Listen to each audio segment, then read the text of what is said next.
పసుపు తాడు ఒకటే మహాభాగ్యమై బ్రతుకుతుంది పడతి పదే లోకమై.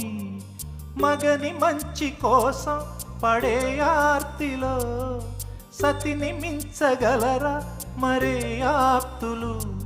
ఏ పూజ చేసినా ఏ నోము నోచినా ఏ స్వార్థము లేని త్యాగం భార్యగా రూపమే పొందగా.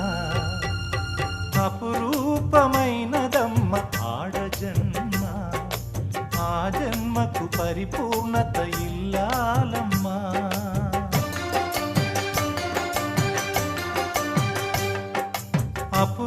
అపురూపమైనదమ్మ ఆడజన్మ, ఆ జన్మకు పరిపూర్ణత